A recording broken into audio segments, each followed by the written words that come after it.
नमस्कार।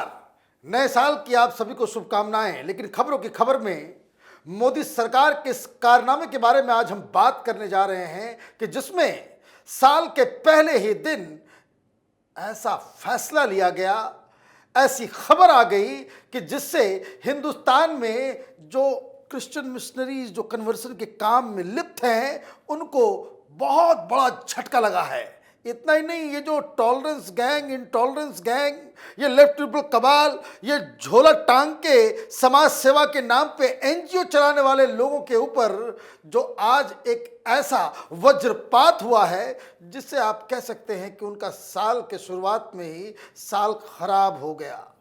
छाती पीट रही है ये लुटियन मीडिया, बड़े बड़े हेडलाइंस। अभी तक पता नहीं क्यों नहीं इस पे बवाल मच रहा है, लेकिन एक दो दिन के अंदर बवाल मचेगा जरूर। वो इसलिए क्योंकि आज खबर आई है कि 12,000 एनजीओज के ऊपर अमित शाह का डंडा चल गया।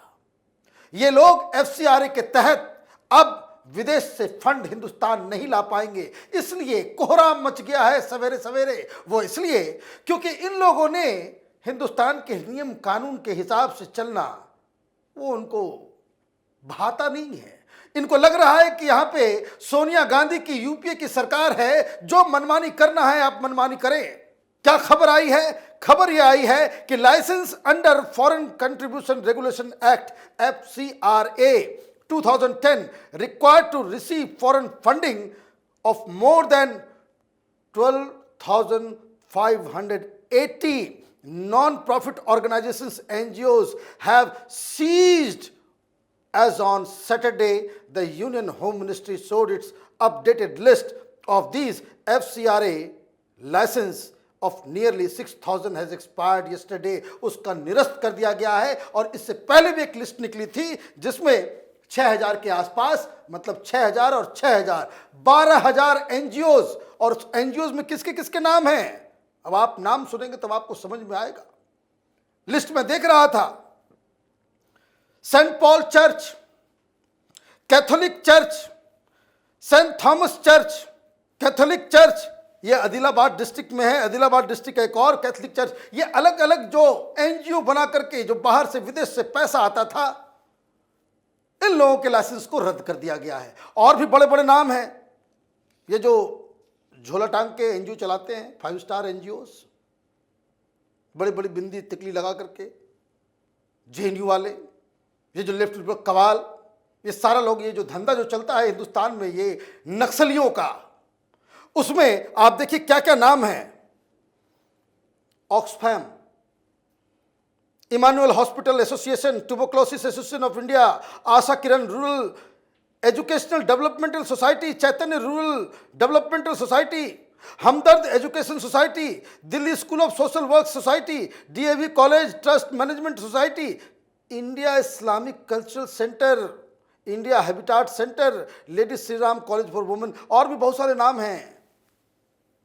ये कौन लोग हैं जो हिंदुस्तान के कानून को मानना नहीं चाहते? अब इस पे बवाल मचेगा कि हिंदुस्तान में डेमोक्रेसी नहीं है, यहां पे एनजीओस को फंक्शन करने नहीं दिया जाता। क्या चक्कर है? इससे बवाल हो, ये समझ में आए आपको कि अचानक से ऐसा क्या हुआ कि हैप्पी न्यू ईयर की बजाय अमित शाह के होम मिनिस्ट्री से ऐसा फरमान चला आता है कि जिसमें 12,000 एनजीओस के जो है वो विदेशी चंदा का धंधा वो बंद हो जाता है। इसकी डिटेल मैं आपको दूंगा कि क्या चक्कर है। ये समाज सेवा, ये टेलीविजन पे आप देखते होंगे, लोग आते हैं फलाना चैरिटी, समाज सेवी। ये समाज सेवी नहीं है, ये विदेशी चंदों पे धंधा करने वाले ये लोग हैं। और इनकी करतूत क्या है इसकी डिटेल मैं आपको आगे दूंगा। लेकिन इस बीच ये बताना अत्यंत ही आवश्यक है कि कुछ दिन पहले ही ममता बनर्जी ने एक बवाल क्रिएट कर दिया था। आपको याद होगा कि ममता बनर्जी ने प्रेस कॉन्फ्रेंस करके, और बहुत सारे टेलीविजन चैनल वाले, ये लेफ्ट लिबरल कबाल, ये दिल्ली में बवाल मच गया कि मदर टेरेसा के चैरिटी के ऊपर जो है वो सरकार ने उनके लाइसेंस को रद्द कर दिया। बवाल मच गया कि भाई वो कोई फंड नहीं ले सकता, उसको कैंसिल कर दिया, उसके लाइसेंस को उहापोह मचा दिया। जब ये बवाल मचा, इमीडिएटली जो मदर टेरेसा का चैरिटी ऑर्गेनाइजेशन है, मिशन ऑफ चैरिटी, कलकत्ता से ही एक क्लैरिफिकेशन आ गया। क्या लिखा गया? We would like to clarify that FCRA registration of missionaries of charity has been neither suspended nor cancelled. Further, there is no freeze order of Ministry of Home Affairs on any of our bank accounts. We have been informed that our FCRA renewal application has not been approved. Therefore, as a measure to ensure there is no lapse, we have asked our centers not to operate any of the FC account until the matter is resolved. माने विदेशी चंदों वाला जितना account है उसको operate नहीं किया जाए। और ममता बनर्जी ने क्या बवाल मचा दिया कि सारे बैंक अकाउंट को फ्रीज कर दिया गया है।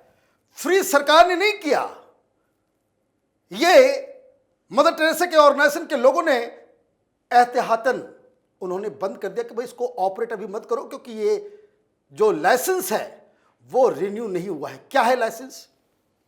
तो हिंदुस्तान में अगर आपको ऑर्गेनाइजेशन चलाते हैं तो उसके लिए आपको FCRA का लाइसेंस होना जरूरी है। मतलब कि विदेश से आपको चंदा आएगा तो उसका तो अकाउंटेबिलिटी होगी।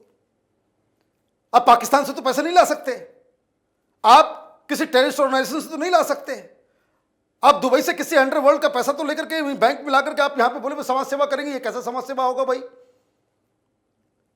तो हिंदुस्तान में जितने भी ये जो कन्वर्सन का काम चल रहा था, ये जो चैरिटी के नाम पे और NGOs और ये वो सारे प्रोटेस्ट करने वाले लोग, ये केजरीवाल ये सब लोग इसी धंधे के पैदाइश हैं। विदेश से पैसा आता है तो ये कानून, पहले क्या होता था कि ये इतने बड़े इसको कहते हैं शक्तिशाली मीडिया, इनकी NGOs, इनका पब्लिक ओपिनियन को किसी तरीके से मोल्ड करना, सच को झूठ, झूठ को सच, दिन को रात, रात को दिन बताने में काबिलियत में इनकी कोई मिसाल नहीं थी। तो सरकार भी इससे डरती थी। तो सोनिया गांधी के समय बिल्कुल चलता था खुला खेल फर्रुखाबादी, पैसा विदेश का लाओ और हिंदुस्तान में। और जबकि मनमोहन सिंह की सरकार ने बाकायदा एक रिपोर्ट के तहत ये चेतावनी दी थी कि हिंदुस्तान में इन NGOs की वजह से हिंदुस्तान का GDP 2% कम हो जाता है। कहीं कोई डेवलपमेंट का काम होता, आ जाते हैं झोला उठा करके। सड़कें बन रही हैं, झोला उठा करके पहुंच गए। अभी देखिए उत्तराखंड में 4 धाम और वो जो चाइनीज बॉर्डर के ऊपर इंफ्रास्ट्रक्चर बनना था, सड़कें बननी थी, पहुंच गया एक ग्रीन वाला एनवायरमेंटलिस्ट पहुंच गया। अब भाई पैसा इसको कहां से कौन आ रहा है, दे रहा है, नहीं दे रहा है, चाइना फंड तो नहीं कर रहा, पाकिस्तान फंड तो नहीं कर रहा, ये सारी चीजें तो बतानी पड़ेगी। तो जब से ये सरकार आई है, इन्होंने कहा कि भाई अब बताओ तो भाई पैसा कहां से लाते हो, किस चीज के लिए लाते हो और कहां खर्च करते हो। समाज सेवा करना है तो अकाउंटेबिलिटी तो देनी होगी। ऐसा तो नहीं होगा कि भाई आप जंगल बचाओ के नाम पे पैसे लेकर के आओ और आप यहां नक्सलियों को पैसे दे दो। पैसा आता किस मद में है, किस पर्पस के लिए आप लेकर के आते हैं?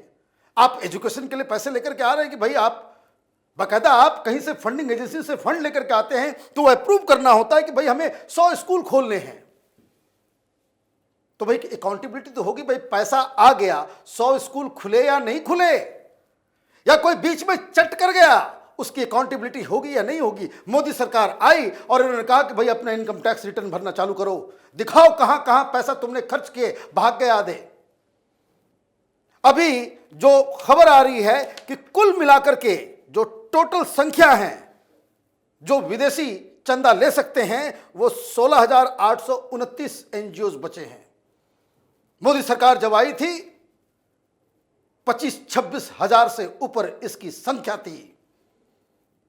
जब इन लोगों से कहा गया भाई रिटर्न भरो, पैसे कहां कहां खर्च हुए, और अब तो डिजिटल इंडिया है, चोरी वैसे ही टैक्स चोरी बंद है, तो इनको इंफॉर्मेशन देना था तो कई सारे लोग तो उसमें ही भाग गए। और जो लोग उस समय हिंदुस्तान के नियमों, यहां के जो इनकम टैक्स के जो प्रावधान है उसको फॉलो नहीं करने की वजह से दुकानदारी बंद हो गई उनकी, वही बन गए किसान आंदोलनकारी, वही बन गए ये जो तमाम ये जो CA के खिलाफ शाहीन बाग चल रहा था, ये सब लोग वही हैं। ये वही लोग बन गए कि भाई हिंदुस्तान में इंटॉलरेंस आ गया, यहां डेमोक्रेसी खत्म, पैसा बंद, तमाशा चालू। और इसलिए इन लोगों के खिलाफ जो कार्रवाई हुई है, ये वाकई में मोदी सरकार की तरफ से हिंदुस्तान को एक बहुत बड़ा गिफ्ट है। अब ये करते क्या है, अभी भी समझ लीजिए इसका मॉडस ऑपरेंडी सदा के लिए आपका वो सारी चीजें क्लियर हो जाएगी। मान लीजिए ये जो लेफ्ट लिबरल कबाल के लोग जो नक्सलियों के साथ खड़े हो जाते हैं, अब ये पैसा कहां जा रहा है, कोई कश्मीर चला जा रहा है। कश्मीर के नाम पे बहुत बड़ा धंधा था। कश्मीर अभी जो पथराव उतराव बंद हुआ है, जो तमाम गोष्ठियां बंद हो गई, सेमिनार बंद हो गए, वो इसलिए पैसा बंद हो गया। तब बताना पड़ेगा भाई पैसे कहां खर्च किए। नक्सलियों को देने के लिए आपको एफसीआरए का सर्टिफिकेट तो नहीं मिल सकता। तो ये लोग करते क्या थे कि भाई हम आंध्र प्रदेश के गांव में स्कूल खोलेंगे, 100 करोड़ का बजट होगा। तो इनका धंधा यह था कि स्कूल जो खुलेगा उस 100 करोड़ में उसमें 1 करोड़ भी खर्च नहीं होगा। स्कूल खुलना है कहां, आंध्र प्रदेश में। ये साउथ दिल्ली में ऑफिस ले लेंगे, बड़े बड़े लोगों को उसमें जोड़ लेंगे, सब सैलरी उठा रहे हैं, सब खा रहे हैं। किस चीज के लिए? देश के खिलाफ प्रोपेगेंडा करने के लिए।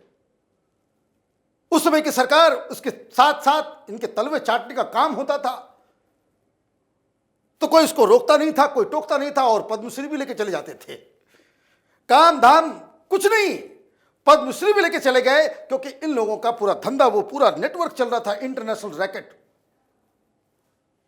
कि यहां पे गरीबों के नाम पे, इन्वायरमेंट के नाम पे, एजुकेशन के नाम पे, दलितों के उद्धार के नाम पे आप पैसे लेकर के आओ, जहां तहां खर्च करो, और खुद जो है वो बिल्कुल जेएनयू स्टाइल के एक्टिविस्ट बन जाओ, झोला लेकर के देश भर में घूमो और अपने आप को टेलीविजन और मीडिया में बाकायदा प्रचारित करो, और अंदर अंदर ये जो है पैसा कहां जा रहा है, किसके पास जा रहा है, कोई पता ठिकाना नहीं। बहुत सारे एनजीओ के बारे में आपको वेबसाइट पे मिल जाएगा। यही नहीं, बीजेपी की सरकार से पहले भी, कि मनमोहन सिंह ने जो अमेरिका के साथ न्यूक्लियर डील किया, उसके बाद से देश में प्रोटेस्ट चालू हो गया। पानी में डूबे हुए लोग रहते थे, बाद में मालूम चला सब अमेरिका से ही पैसा खा करके ये एनजीओ। बताइए किस तरह के वामपंथी हैं, पूंजीवाद के खिलाफ लड़ाई लड़ेंगे, अमेरिका से पैसा खा करके यहां तमाशा करेंगे। ये सब भंडाफोड़ हो गया, सब भंडाफोड़ हो गया। कि जो 5 स्टार एनजीओ कल्चर हिंदुस्तान में चल रहा था, भाई समाज सेवा करना है तो हिंदुस्तान के लोगों को मोबिलाइज कीजिए, हिंदुस्तान का पैसा हो, हिंदुस्तान की जनता का उसमें इन्वॉल्वमेंट हो, तब तो बात समझ में आती है। विदेशी धन हिंदुस्तान में आता है तो हिंदुस्तान को आगे बढ़ाने के लिए नहीं आता।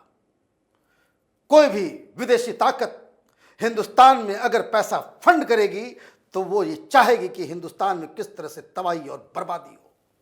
हिंदुस्तान के विकास के लिए अमेरिका से पैसा नहीं आएगा, जर्मनी से पैसा नहीं आएगा, पाकिस्तान से पैसा नहीं आएगा, और चीन से तो हरगिज नहीं आएगा।